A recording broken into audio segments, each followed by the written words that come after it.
I'm getting married to a girl I hate in my class. A cute romance, but I'm no way, shape, or form envious about. And to go in and to explain that, I have to go to a little bit of detail in the story. Our story starts with Akane and Saito are two main characters who surprisingly are not childhood friends. They're also not friends that just fight with one another consistently. No, they're just since the first year of high school, they are just constantly fighting. Saito is just someone that likes to go the easy route, and Akane wants to do things at the proper order and to do a sticker for the rules. Now, all of the sudden, Saito's grandfather and Akane's grandmother, both of them, called them to a meeting in the house and discuss there's going to be a marriage. Now, not about the grandparents, no, about the grandchildren. Apparently, the grandfather and grandmother, both of them, when they were in students, they were also constantly fighting with one another, but they secretly have feelings with one another, but they just couldn't admit it. So they move on, went out their each other's life, met their prospective husband and wife, and have families, and the years go on. Well, I won't say luckily, but by twist of fate, both of them, their partners, pass away. Now it's not like they pass away and immediately, like a month or a couple of days later, they decided, oh, now that we are more honest with one another, let's get married. No, there was a proper amount of mourning for their lost ones. So there wasn't any problem with the two of them just suddenly deciding to get together.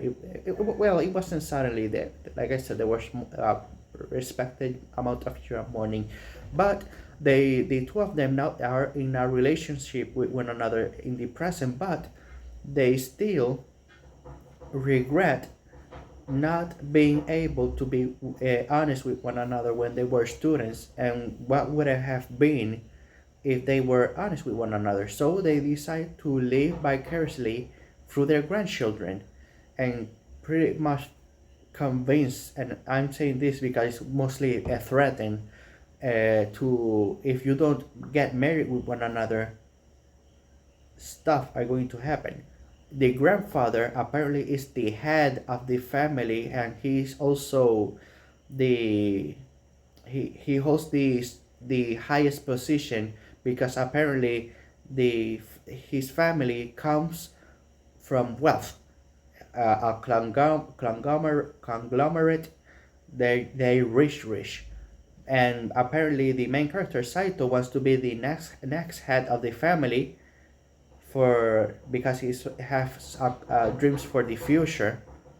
And the grandfather, I don't I having watched all 12 episodes, I still don't know if he was bluffing or not, but he's threatened that or either you get married or the next head of the family is going to be the dog.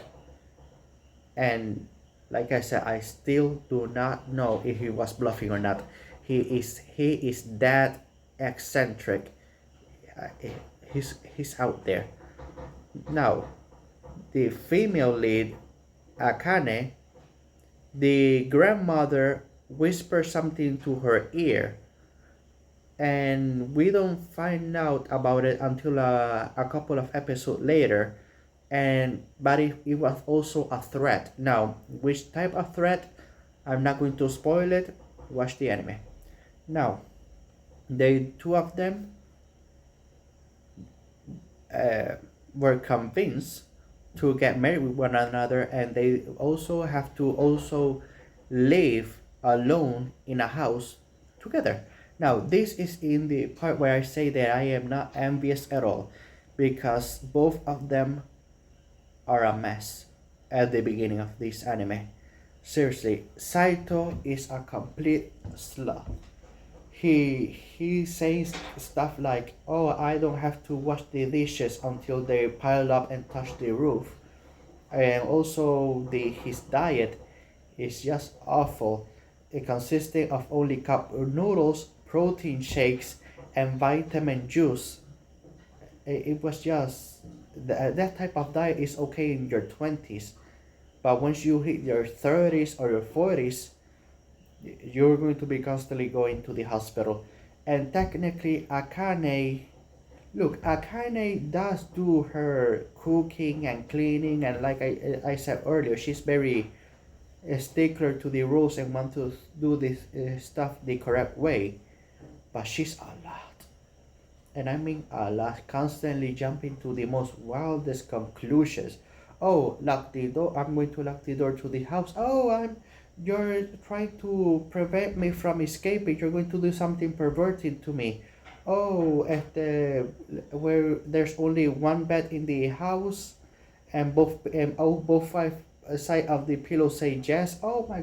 Simply everything is just or perverted or something of the other. She's just constantly for the smallest things, constantly jumping to the craziest conclusions, and it's exhausting.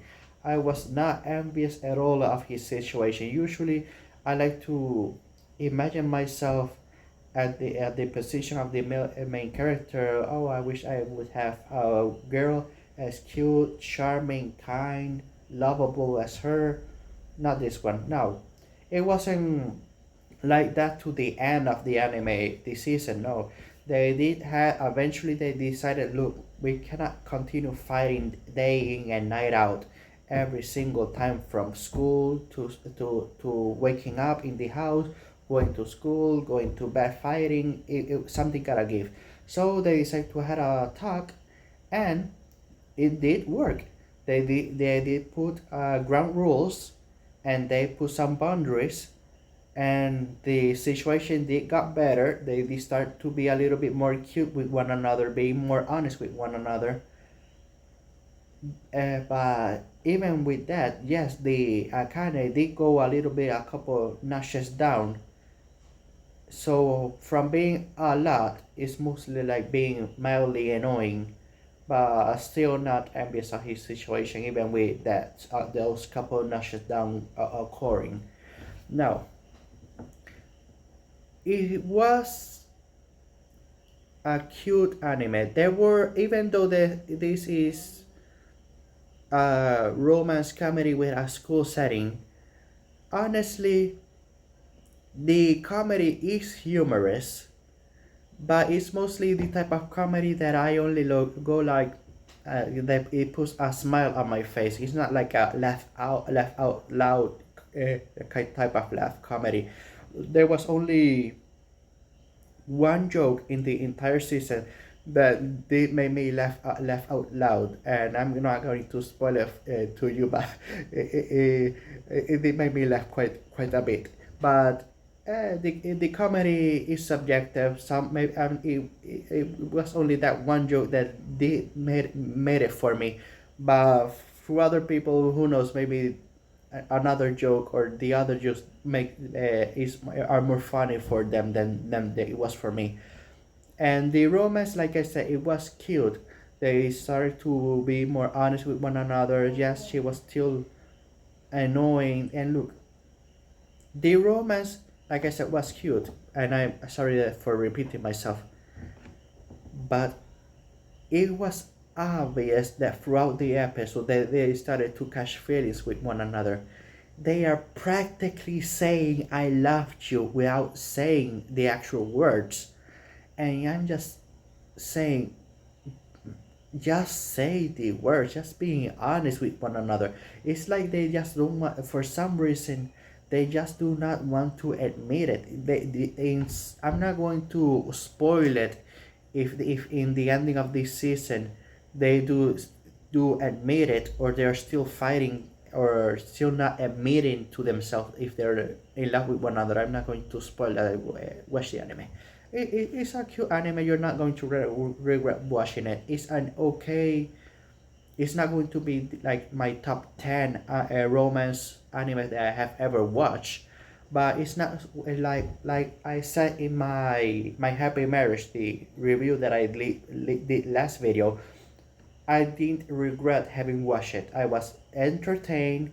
I wasn't like nodding off, sleeping, trying to fight the snoozing or anything like that. I was entertained throughout the episodes, so I didn't regret having watched it. Now, yes, like I said, yeah, it was frustrating that they were saying "I love you" without having, well, actually saying "I love you," and I was just screaming to myself, just be honest with one another. It's obviously that you two are going to be that you're practically acting like you have been married for a while already, even though it only have been a couple of weeks. So yes. Now, other than the two main characters, yes, we do have side characters, and mostly the grandparents only appear like 3 to 4 times throughout all 12 episodes. They're not like concurrent characters, they just appear every like 4 episodes, like 3 times in total in all the season. And there's technically other, there's Shisei and Himari. Shisei being the cousin of the Saito. They're in the same grade and in the same classroom, and Himari, who is the female best friend of Akane. So yes, I think I'm going to leave it till here. So my overall score of this anime, and I'm going to say that romance was in the front and center of this anime, because like I said in previous videos, sometimes even though it says romance, sometimes romance takes the backseat to the comedy or something else. No, romance was in the front and center. It was romance, slice of life school setting, and then for me the comedy. Now, taking on the animation, which for romance, no action, no nothing, it was very good animation, very standard.